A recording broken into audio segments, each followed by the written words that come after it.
Hello all, welcome to this session. In this session, I am going to explain the types of data types in Java. So let's get started. Data types in Java can be categorized into two main categories. Okay. Data types in Java can be categorized into two main categories. One is primitive data types, other one is non-primitive data types. Okay, let me write down here. First type is primitive. Primitive data types is the first type. Then second category of data types in Java are non-primitive data types. Non-primitive data types. So here, primitive data types are non-object oriented, whereas non-primitive are object oriented. Okay. So non-primitive data types are object oriented data types. I'll not go in detail, okay, what exactly are object oriented and all. I'll not cover right now because I need to explain a lot of object oriented concepts in the upcoming session before explaining what exactly are object oriented data types. Okay, for now, just understand at a high level that in Java, data types can be categorized into two types. One is primitive data types, other one is non-primitive data types. Non-primitive data types are object-oriented data types, whereas primitive data types are non-object oriented. Okay, they are not related to objects. So till I cover what exactly is an object and object-oriented concepts, you don't try to understand this. Okay, just at a high level, you understand the category. So here there are eight primitive data types in Java. Okay. Total, how many primitive data types are there in Java? Total eight are there. Okay. So in non-primitive, there will be lot. But coming to the primitive data type, there are total eight primitive data type. So at this point of time, we need to learn all these eight primitive data types in Java. Okay. At this point of time in this particular course, we need to learn what are the different primitive data types. We should not focus on the non-primitive data types until we understand the object-oriented concepts in the upcoming sessions. Okay. So what are the different or eight different primitive data types we have in Java then? Let me cover. So these are the eight different primitive data types in Java. First one is int, guys, or we can say byte otherwise. Okay. First one is byte. Second one is short. Third one is int. Fourth one is long.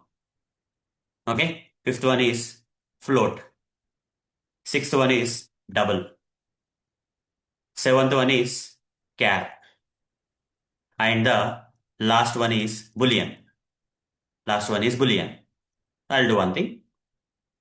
Just give me a second. So let me adjust this so that we get some space here. Okay, now I can write down. So, and the final one is Boolean case.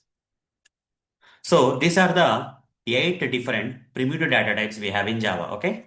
The first primitive data type we have in Java is byte data type. Then we have short data type. Then we have int data type. Then we have long data type. Then we have float. Then we have double. Then we have char. And finally, we have Boolean. Okay. So these are the eight primitive data types we have in Java. How many primitive data types are there? Total eight primitive data types we have in Java. Okay. They are nothing but byte, short, int, long, float, double, char, Boolean. So I'll explain each and every primitive data type in the next session onwards. Okay. In the next session onwards, I'll start explaining each and every primitive data type for you. Fine.